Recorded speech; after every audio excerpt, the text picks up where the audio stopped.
नमस्कार, आप सुन रहे हैं द बॉलीवुड रेडियो और मैं हूं आपके साथ अनूप आकाश वर्मा। दोस्तों, आज हम आपको आर.डी. बर्मन का किस्सा सुनाएंगे। आर.डी. बर्मन यानी कि राहुल देव बर्मन, जिन्हें पंचम दा के नाम से भी जाना जाता है। आर.डी. बर्मन ने जब हिंदी सिनेमा के संगीत को नई दिशा दी तो उनका संगीत अपने समय से बहुत आगे का संगीत माना गया। आर.डी. बर्मन बचपन से ही संगीतकार बनना चाहते थे और 9 वर्ष की उम्र में ही जब पहली बार आर.डी. बर्मन ने संगीत की धुनें बनाई, जिसे उनके पिता ने ही फिल्म फंटूश में इस्तेमाल किया था, इससे जुड़ा एक बड़ा रोचक किस्सा है।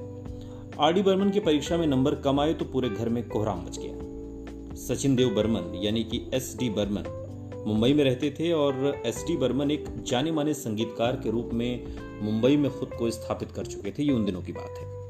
लेकिन आर.डी. बर्मन कोलकाता में ही रहते थे। आर.डी. बर्मन के जब नंबर कम आए तो इसकी सूचना एस.डी. बर्मन को दी गई। वे पिता हैं, जाहिर है सूचना उन तक पहुंचती। वे मुंबई से कोलकाता आ गए। आर.डी. बर्मन का रिपोर्ट कार्ड देखकर पूछा कि ये सब आखिर क्या है। अंत में उन्होंने सवाल किया कि क्या बनना चाहते हो, इस जीवन में करना क्या चाहते हो आखिर।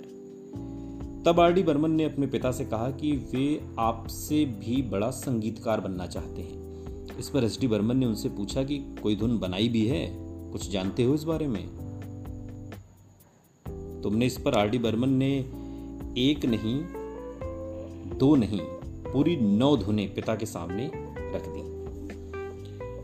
बिना कोई जवाब दिए एस.डी. बर्मन मुंबई लौट आए और कुछ समय के बाद कोलकाता के एक थिएटर में फिल्म फंटूश आई, जिसके एक गाने में उनकी ही धुन थी, वही धुन जो आर.डी. बर्मन ने बनाई थी। यानी कि वो धुन जब पिता बेटे को डांटने के लिए जब नंबर कम आए थे, मुंबई से कोलकाता पहुंचे और जब आर.डी. बर्मन ने कहा कि मैं आपसे बड़ा संगीतकार बनना चाहता हूं और 9 धुनें सुनाई थी, उसी में से एक धुन फिल्म फंटूश में नजर आई थी। इस पर आर.डी. बर्मन काफी नाराज हो गए कि ये तो मैंने पिता को सुनाई थी और उन्होंने अपनी फिल्म में इस्तेमाल कर ली, और पिता से कहा कि आपने तो मेरी धुन चुराई है। एस.डी. बर्मन हाजिर जवाब थे। उन्होंने फौरन आर.डी. बर्मन से कहा, मैं तो ये देख रहा था कि तुम्हारी धुन लोगों को पसंद आती भी है या नहीं। और इसके बाद एस.डी. बर्मन ने आर.डी. बर्मन को बहुत बड़ा संगीतकार बनने का आशीर्वाद दिया। पिता का आशीर्वाद सच साबित हुआ। आर.डी. बर्मन देश के नहीं बल्कि दुनिया के बेहतरीन संगीतकारों में से एक हैं। आर.डी. बर्मन ने संगीतकार बनने से पहले कई भारतीय वाद्य यंत्रों की शिक्षा ली। आर.डी. बर्मन तबला और सरोद बजाने में भी माहिर थे।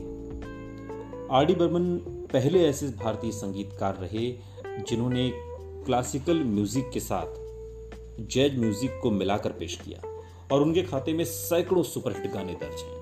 1942 से लव स्टोरी उनकी आखिरी फिल्म थी और इस महान संगीतकार का निधन साल 1994 में हो गया, जिनकी आज यानी कि 27 जून को जयंती है। पूरा देश आज आर.डी. बर्मन को याद कर रहा है। शुक्रिया। अनूप आकाश वर्मा को दीजिए अनुमति। सुनते रहिए द बॉलीवुड रेडियो।